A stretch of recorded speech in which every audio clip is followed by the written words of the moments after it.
இப்போது மாறி அம்மனாக வந்திருக்கிறேன். வந்து என்னுடைய பக்தர்களுக்கு காட்சி அளித்துக் கொண்டிருக்கிறேன். என் பக்தர்கள் 6 மாதத்தில் என்னென்ன செய்கிறார்கள் தெரியுமா எனக்கு? அந்த பக்தர்களுக்கு நான் பக்திய பரவசமூட்ட வேண்டும். வருகிறேன்.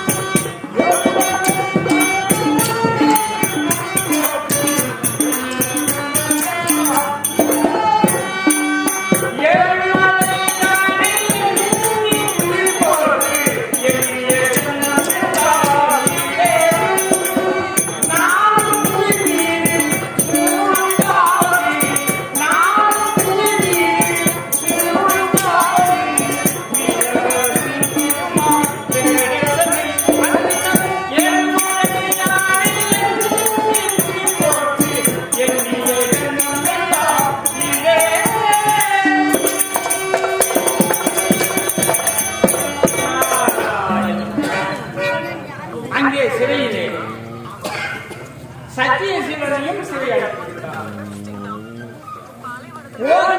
ஒருவரையும் அவன் சிறையடைப்பதிலேயே காளியாதேவியை சிறை நிற்க வேண்டும் என்று நினைத்தோம். பிறகு காளியரசியை சிறை நிற்க வேண்டும். அதன் பிறகு இப்பொழுது சத்தியசீலனையும் சிறை நிற்க வேண்டும். இப்பொழுது 3 பேரையும் சிறை நிற்க வேண்டும். அதற்கு என்ன செய்யலாம்? என்ன செய்தால் அவர்களை சிறை நிற்க முடியும்?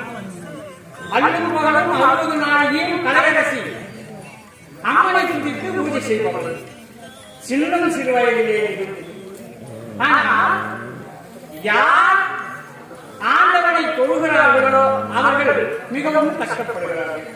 காரணம், பிரகலாதர் லட்சுமி நரசிம்மனாக வந்தபோது கேட்டார், இரணையை கொள்வதற்கு லட்சுமி நரசிம்மன் வந்தார். பூனிலே இருந்து கிளந்து நரசிம்மமாக உருவெடுத்தார்.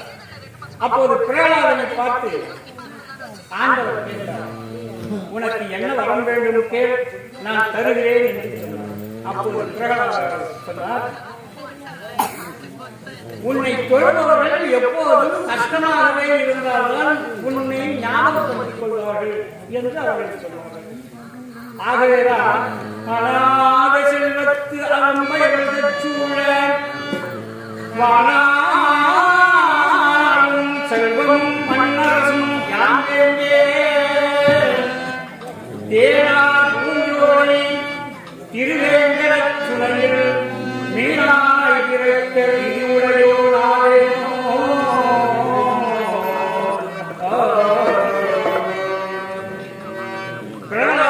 சொன்னது போல ஆண்டவனை தொழுபவர்கள் அடியார்கள் அத்தனை பேரும் கஷ்டத்தோடு இருக்கிறார்கள். இப்போது அந்த கஷ்டத்திலே இருந்து அவர்களை மீட்க வேண்டும். அதற்கு என்ன செய்ய வேண்டும்? மகாசக்தி மாரியம்மனை போய் பார்க்க வேண்டும். மகாசக்தி மாரியம்மனை பார்த்து, உன் பக்தை சின்னம் சிறு குழந்தை சிறைச்சாலையிலே இருக்கிறார், அவனை நீ மீட்டு வர வேண்டும் என்று கேட்டு பார்ப்போம். அவர்கள் என்ன சொல்கிறார்கள் என்று கேட்டு பிறகு அவர்களுக்கு என்ன செய்ய வேண்டும் என்பதை நாம் சொல்லுவோம். அதை அம்மா செய்து முடிக்கட்டும்.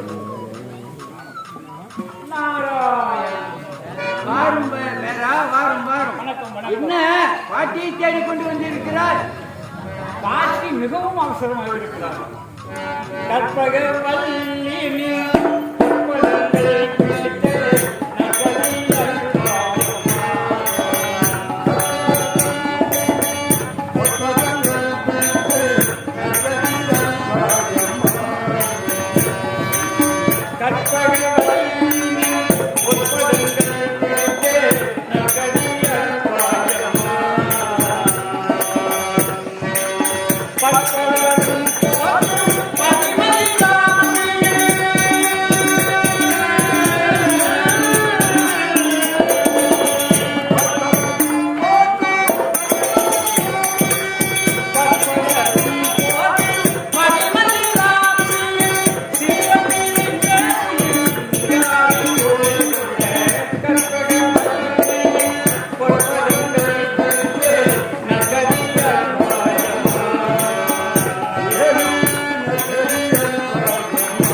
உலகத்தை காப்பாற்றும் தாயே, உன்னிடத்திலே ஒரு விண்ணப்பம் தருவதற்காக வந்திருக்கிறேன்.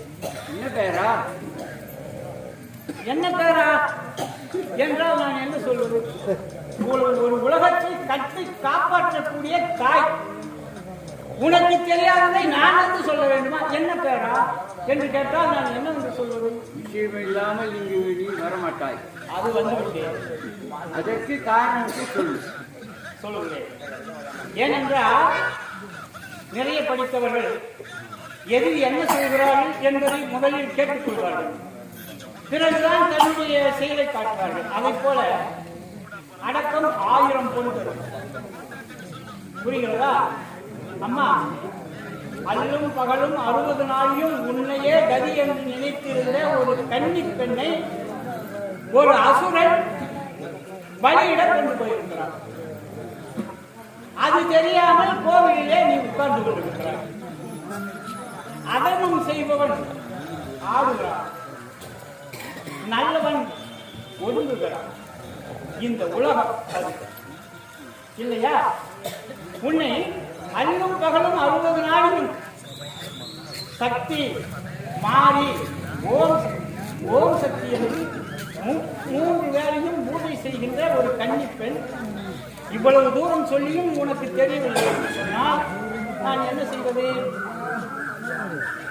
வேங்கை நாட்டை ஆளக்கூடிய இளவரசி கலையரசி அந்த பெண்ணை பாதாளத்தை ஆளக்கூடிய பைரவன் காளிகாதேவிக்கு பலியிடுவதற்காக அங்கு கொண்டு போய் வைத்திருக்கிறார்.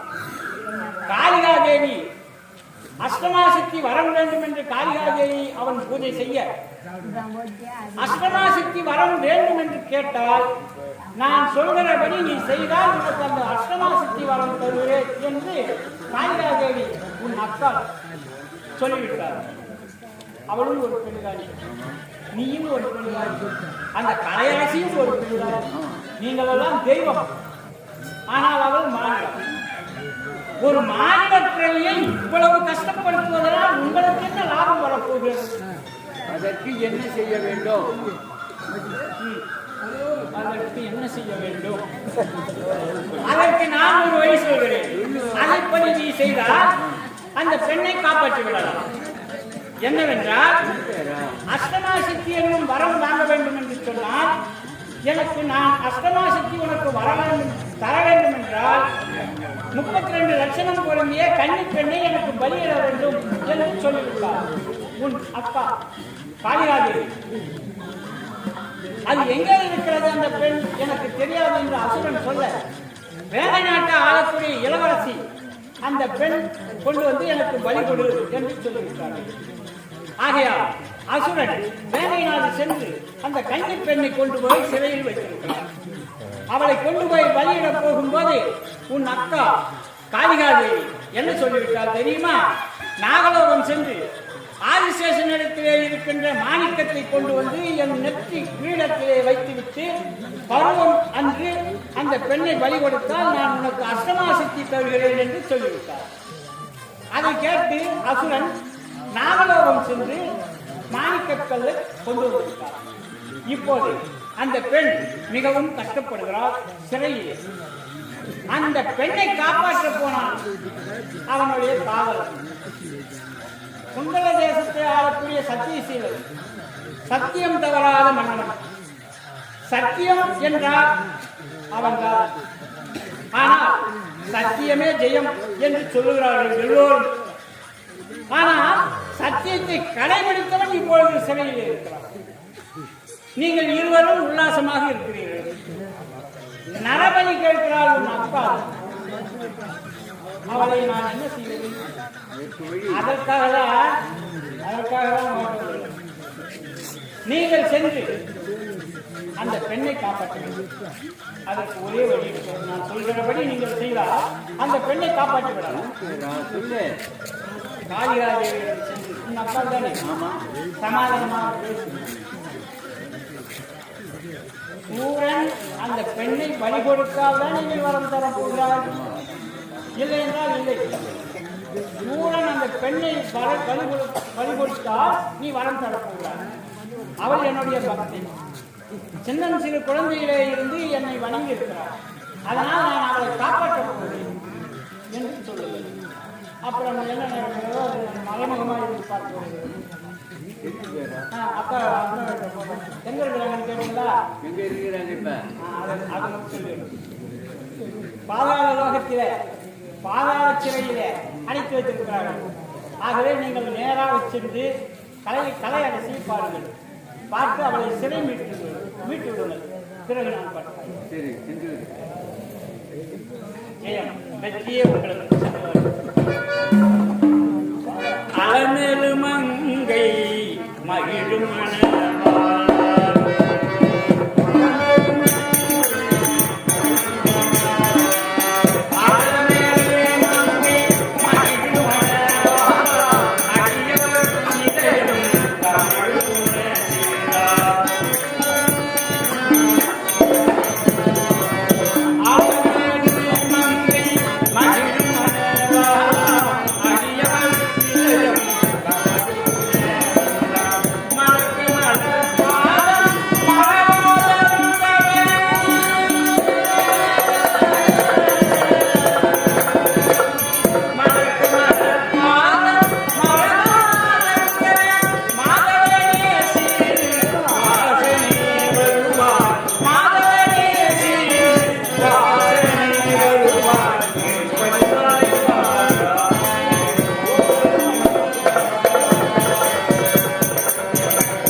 அங்கே ஆதிசேஷனிடம் மாணிக்கத்தல் பெற்று வந்துவிட்டேன்.